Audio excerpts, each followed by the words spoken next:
மிகப்பெரிய நன்மையை அள்ளித்தரக்கூடிய நாள் அப்படின்னு சொல்கிறது மட்டும் இல்லாமல் உங்களுக்கு வாழ்க்கையினுடைய திருப்பு முனையை காட்டக்கூடிய ஒரு நாள் அப்படின்னு சொல்லலாம். உடல் ரீதியாக உபாதைகளில் மாட்டிட்டு முழிச்சிட்டு இருக்கிற உங்களுக்கு இந்த காலகட்டம் உங்களுக்கு ஒரு நன்மையான காலகட்டம் அப்படின்னு சொல்லலாம். தேவையில்லாமல் நீங்கள் வண்டியில் போகும்போது கூட ஒருத்தர் வந்து இடிச்சிட்டு உரசிட்டு போவான், அவன் கூட உங்கள்கிட்ட சண்டைக்கு தான் வருவான், அவன் மேலே தான் தப்பு இருக்கானா அவங்க கூட உங்கள்கிட்ட சண்டைக்கு தான் வருவான். இந்த மாதிரி ஒரு காலகட்டம் தான் தற்போது. இதுமாரி நீங்கள் பண்ண மாட்டீங்க, அமைதியாக இருப்பீங்க. வம்பு வழக்குகளில் நீங்கள் மாட்டக்கூடிய ஒரு காலகட்டம்.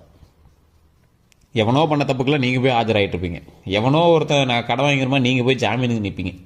எவனோ ஒருத்தர் பேசின பேச்சுக்கு நீங்கள் வந்து சண்டைக்கு நின்றுட்டு இருப்பீங்க. ஏன்டா நான் எங்கடா பேசினேன், என்ன ஏன்டா பிடிச்சிட்டு இருக்கிறீங்க அப்படிங்கிற மாதிரி இருப்பீங்க. இந்த மாதிரி தேவையில்லாத வம்பு வழக்குகளுக்கு உங்களுக்கு அது காரணம் கம்மி தான், நீங்கள் வந்து இன்வால்வ் ஆனது கம்மி தான், அது பிரச்சனை காரணமே வேறு, ஆனால் நீங்கள் தான் அதில் போய் மாட்டிட்டு முடிச்சிருப்பீங்க. இந்த மாதிரி காலகட்டம். இந்த நட்பு வட்டாரங்கள்லேயே உங்களுக்கு வந்து துரோகங்கள் செய்யக்கூடியவங்க நிறைய பேர் இருக்காங்க. நீங்கள் துரோகத்தால் மாண்டவர்கள், அதாவது நிறைய பேர் உங்கள் நட்பு வட்டாரங்கள் இருப்பாங்க. துரோகத்தால் மட்டுமே உங்களை வந்து அசைக்க முடியுமே தவிர வேறு எதாலையும் உங்களை வந்து அசைக்க முடியாது. உங்களோட நட்பு வட்டாரங்கள் உங்களை விட மேலாகணும் அப்படிங்கிறதுனால சில பொறாமையினாலேயே இவங்க வந்து கொஞ்சம் இது பண்ணுவாங்க. நீங்கள் நல்லா நோட் பண்ணிங்க அப்படின்னா தெரியும், உங்களுக்கு கந்திஷ்டியும் அதிகம், பொறாமையும் அதிகம். உங்களோட லைஃப்பை பொறுத்த வரைக்கும் கலைத்துறையில் கொஞ்சம் ஈடுபாடு அதிகம் இருந்தாலும் பெருசாக அதில் வந்து இன்வால்வ் ஆகிருக்க மாட்டீங்க. வாழ்க்கை தான் முக்கியம், ஃபேமிலி தான் முக்கியம், தொழில் தான் முக்கியம், பணம் தான் இப்போதைக்கு சம்பாதிக்கணும். என்ன பண்ணுறது, தற்போதுக்கு என்ன மூவ் பண்ணுவோம், டெம்பரரி என்ன பண்ணுவோம் அதை பண்ணலாம், ஃப்யூச்சருக்கு தகுந்தது அப்புறம் பார்த்துலான்னே உங்களோட லைஃப்பை நீங்கள் உங்களுக்கு பிடிச்ச மாதிரியே வாழாமையே விட்டுட்டீங்க அப்படின்னு தான் சொல்லணும். இன்னைத்து காலகட்டத்தை கூட நீங்கள் நினச்சிங்க அப்படின்னா முன்னேறக்கூடிய ஒரு காலகட்டம் தான். உங்களுக்கு 70 வயசு 80 வயசு ஆகுது சார், ரிஷபராசி சார், ஆனால் இன்றைக்கி நினச்சா கூட என்னால் வாழ முடியும் சார், அதுக்கு ஸ்டெப் எடுத்தால் கூட பண்ண முடியும் சார் அப்படிங்கிற தைரியம் இந்த ரிஷபராசிக்கு மட்டும்தான் இருக்குது. துர்க்கையினுடைய அருள் பெற்ற ராசி, துர்க்கையினுடைய அருள் பெற்ற ராசி இந்த ரிஷபராசி. உடல் ரீதியான உபாதைகள் மட்டும்தான் உங்களுக்கு வச்சு செய்யும். என்ன காரணம்னே தெரில சார், டாக்டர்கிட்ட போய் செக் பண்ணால் எதுவுமே இல்லைங்கிறான், ஆனால் தலையிலேருந்து கால் வரைக்கும் ஒரு மாதிரி இருக்குது, குறிப்பிட்ட பார்ட்ஸ் கொஞ்சம் வலிக்கிற மாதிரி இருக்குது, அது சந்தேகம்னு போய் கேட்டால் அதெல்லாம் எதுவுமே இல்லை சார், நார்மலாக தான் இருக்குது, நீங்கள் போய் பாருங்கள், ஒன்றும் ப்ராப்ளம்லாம் இல்லை, நீங்கள் ரொம்ப பெருசாக வருத்திக்க தேவையில்லைங்கிறாங்க. ஒரு சில இடத்துல இதுதான் காரணம்னு சம்பாதிக்க ஆரம்பிச்சிட்டாங்க, இதை வச்சே சம்பாதிக்க ஆரம்பிச்சிட்டாங்க. அதுவும் கொஞ்சம் பயமாக இருக்குது சார். ஹோமியோபதி போகலாமா இல்லை சித்தா போகலாமா இல்லை இங்கிலீஷ் மருத்துவம் அது இதுன்னு எதோ சொல்கிறாங்க சார், உணவுலேயே சரி பண்ணலாங்கிறாங்க, எதோ சொல்கிறாங்க. சரியானா போதுங்க நிலமையில இருக்குது சார் அப்படின்லாம் நீங்கள் வந்து யோசிச்சுட்டு இருப்பீங்க. அதான் உடல் ரீதியான விஷயத்தில் கொஞ்சம் கவனம். ஸோ இந்த பிரச்சனைகள் எல்லாமே உங்களுக்கு இருக்குது அப்படின்னா குறிப்பிட்ட ஒரு புள்ளியில் நீங்கள் வந்து நின்றுட்டுருக்கீங்க. ஒரு கடல் தண்ணி போயிட்டுருக்கு, ஒரு ஆறு தண்ணி போயிட்டுருக்கு, நடுவில் ஒரு பாறை இருக்குது, அந்த பாறை மேலே நீங்கள் நின்றுட்டு இருக்கீங்க, சுற்றி தண்ணியாக போயிட்டுருக்குது, கீழே குதிச்சாலும் பிரச்சனை, அங்கே நின்றுட்டு இருக்கிறது ரிஸ்க்கு அப்படிங்கிற மாதிரி நின்றுட்டுருக்கீங்க. ஸோ இந்த மாதிரி காலகட்டத்தில் நீங்கள் இருக்கீங்க அப்படின்னா கட்டாயம் உங்களோட ஜோதிடத்தை பார்க்குறதுக்கு கீழே ஃபோன் நம்பர் கொடுத்துருக்கேன், டிஸ்கிரிப்ஷனில் இருக்குது. எல்லோரும் எங்கே சார் நம்பர் டிஸ்கிரிப்ஷனில் தான் சார் நம்பர் இருக்குது. ஸ்க்ரீனில் ஃபேஸ்புக்கில் பார்த்துட்டீங்கன்னா ஸ்க்ரீன்லேயே வந்து நம்பர் கொடுக்குறேன். இந்த ராசினர் அந்த நம்பருக்கு ஃபோன் பண்ணுங்கள்.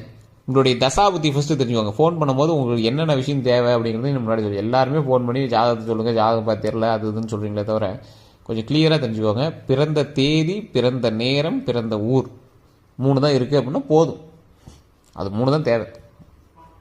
ஆட்டோமேட்டிக்காக உங்களுடைய கிரக பயிற்சி, கிரக அமைப்பு, கிரக மாற்றங்கள் எப்படி இருக்குது, கரெக்டாக என்ன சொல்லுது அப்படிங்கிறது தெளிவாக உங்களுக்கு வந்து சொல்லிடலாம்.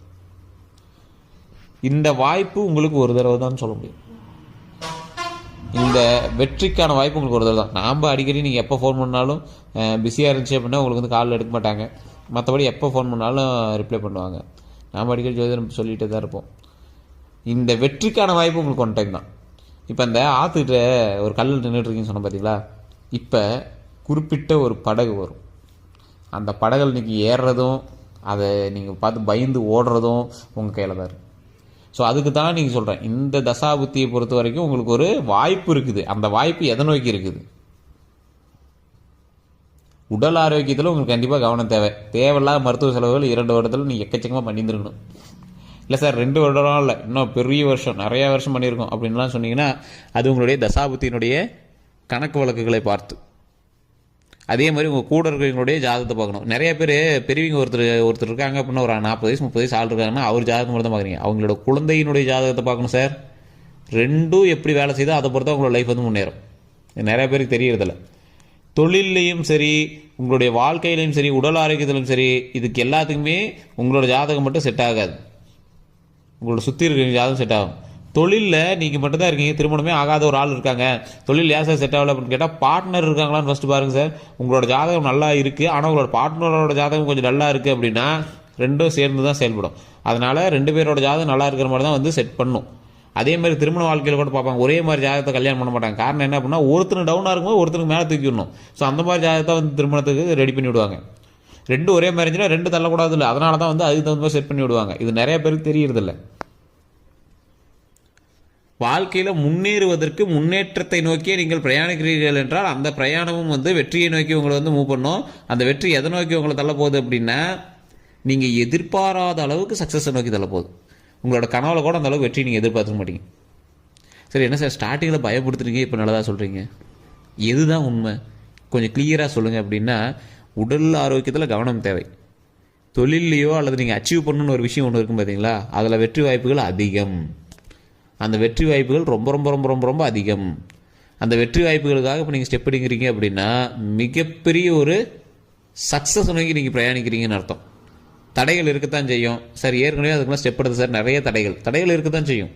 அந்த தடைகள் வந்து உங்களுக்கு டெம்பரவரியாக பர்மனெண்ட்டாக அப்படின்னு பார்க்கணுன்னா தசாபுத்தியனுடைய மூவ்மெண்ட்டை தெரிஞ்சுக்கணும். அதுக்கு தான் ஜாதகம் பார்க்குறது. டெம்பரவரியாக அது லைட்டாக கொஞ்சம் இடிக்குது சார், ஒரு பர்மனெண்ட்டாக அது வந்து ரொம்ப தடையாக இருக்குது சார் அப்படின்னா, பர்மனெண்ட் தடையெல்லாம் எதுவுமே கிடையாது. டெம்பரரியாக தான் தடையாக இருக்குது அப்படின்னா டெம்பரரி தடையை தூக்கி வச்சுட்டு நம்ம போட்டு வெற்றி நோக்கி பிரயாணிச்சுட்டே இருக்கணும். அந்த வெற்றி நோக்கி நீங்கள் பிரயாணிக்கும் போது உங்கள் கூட வருவாங்க. உங்களை யாருன்னே தெரியாதவன் உங்களுக்கு கூட வருவான். அவன் தான் உங்களை வந்து வாழ்க்கையில் தூக்கி கொடுக்க போகிறான். அதே மாதிரி உங்களுக்கு தெரிஞ்சவனே ஒருத்தர் இருப்பான், அவனே வந்து அதுக்கு துரோகியாக நிற்பான். அப்போ தான் உங்களுக்கு வாழ்க்கைன்னா என்னன்னு புரியும். ஓ, இவனுங்கெல்லாம் நம்மளுக்கு வந்து தூண்கள் கிடையாது, இவனுங்க தான் இத்தனை நாள் தடைகளாகவே இருந்திருக்காங்க அப்படிங்கிறதே உங்களுக்கு கூடிய விரைவில் தெரியக்கூடிய ஒரு நாட்கள்னு சொல்லலாம். சிலருக்கு முன்னாடியே தெரிய ஆரம்பிச்சிருக்கும். சார் நீங்கள் சொன்னது உண்மைதான். துரோகங்களை பற்றி தெரிந்து கொள்வதற்கு ரிஷபராசியை தவிர வேறு யாராலையும் கிடைக்கவே முடியாது. துரோகங்களை பற்றி ஈஸியாக கண்டுபிடிச்சிடலாம். சார் நீங்கள் என்ன சார் இப்போ சொல்கிறீங்க, நான்லாம் 10 வருஷத்துக்கு முன்னாடியே துரோகம்னா என்னென்னு பார்த்துட்டேன் சார். அவனுங்களாம் நம்பி நான் ரொம்ப இன்வால்வ் ஆனேன் சார். அவனுங்களாம் இப்படி பண்ணுவாங்கன்னு நான் எதிர்பார்க்கவே இல்லை சார். என்கிட்ட வாங்கி சாப்பிட்டான் சார், அத்தனை போய் என்னை பற்றி திரும்பி பேசிட்டு போனான் சார். அவனா இன்றைக்கி வந்து ஏன் நல்ல மாதிரி பேசுகிறான் சார்.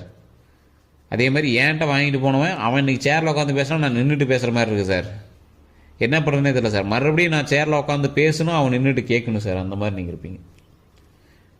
அந்த அளவுக்கு ஒரு முன்னேற்றத்தை உங்களோட வாழ்க்கையில், நம்மளுடைய வாழ்க்கையில் கடவுள் வந்து முன்னேற்றத்தை நமக்கு தருவார். நாம் சேரில் உட்காந்து பேசணும், அவன் நின்றுக்கிட்டு கை கட்டி கேட்கணும். அந்த மாதிரி நம்மளுக்கு துரோகம் பண்ணவெல்லாம் சல்யூட் அடிக்கணும். சார் உங்களை போய் நான் சாதாரணமாக நினச்சிட்டேன் சார் அப்படின்னு நம்மளை பார்த்து சொல்லணும். இந்தளவுக்கு நீங்கள் வருவீங்கன்னு எனக்கு தெரியாது சார் அப்படின்னு சொல்லணும். வெற்றியை குமிக்கணும். அந்தளவுக்கு ஒரு காலகட்டம். எந்த தொழிலில் நீங்கள் பேக் அடித்து உங்களால் பண்ண முடியல, உங்களை வந்து கேலியாக பேசி இவன் எங்கடா பண்ண போகிறான், இவன் என்னடா செய்ய போகிறான்னு உங்களை கேலி பண்ணாங்களோ அந்த இடத்துல நீங்கள் சக்ஸஸ் ஆகி வெளியே வருவீங்க சார். அந்த இடத்துல சக்ஸஸ் ஆகி வெளியே இல்லை, மேலே அப்படியே பறந்து வருவீங்க. அப்படியே ஒரு கெத்தாக வந்து நிற்பீங்க. வண்டி வாகனம் வாங்காமல் இருக்கிறவங்க பொறுமையாக வெயிட் பண்ணியே வாங்குங்க. நல்ல ஒரு அருமையான வண்டியாக வாங்கக்கூடிய காலகட்டம். வெற்றியை நோக்கி நீங்கள் பிரயாணிக்கிறீங்க. இந்த காலகட்டம் கொஞ்சம் டல்லாக தான் இருக்கும். அந்த டல் டைம் முடிஞ்சு இந்த சக்ஸஸ்லாம் இப்போ வந்து எப்படி சொல்கிறது, ஒரு முள்ளு மேல் நடந்துட்டு இருக்கிறீங்க தங்க படிக்கட்டில் நடக்கிறதுக்காக. புரியுதா? சபரிமலை ஏறுற பயணம்னு நினச்சிவாங்க சார். கல்லு முள்ளையும் தாண்டி தான் 18 படியும் தங்க படிக்கட்டில் ஏறி தான் மேலே கோயிலுக்கு போக முடியும், சாமி பார்க்க முடியும். அந்த மாதிரி கல்லு முள்ளு நடந்துட்டு இருக்கிறீங்க. பாதை தூரம் தான், ஆனால் அங்கே போய் தங்கத்தில் காலை வைக்க போகிறீங்க. தங்க படிக்கட்டில் காலை வச்சு மேலே ஐயனை பார்க்க போகிறீங்க, சபரிமலை ஐயனை பார்க்க போகிறீங்க. அந்த மாதிரி வச்சுக்கோங்க. அது எவ்வளோ பெரிய வெற்றி, எவ்வளோ பெரிய சாதனை, எவ்வளோ பெரிய சந்தோஷமானது, எவ்வளோ பெரிய வரம் வாங்கிட்டு வரதுக்கான ஒரு வழி. ஸோ அந்த மாதிரி ஒரு வழியில் தான் நீங்கள் வந்து பிரயாணம் பண்ணிட்டு இருக்கீங்க. பொறுமையாக ஹேண்டில் பண்ணுங்கள், அவசரப்பட்டுறாதீங்க. எந்த இதுலையும் அவசரப்பட்டுறாதீங்க, பொறுமையாக ஹேண்டில் பண்ணுங்கள். மிகப்பெரிய லட்சிய பாதையை நோக்கி பிரயாணிக்கிறவர்களும் நன்மை நடக்கக்கூடிய காலகட்டம்.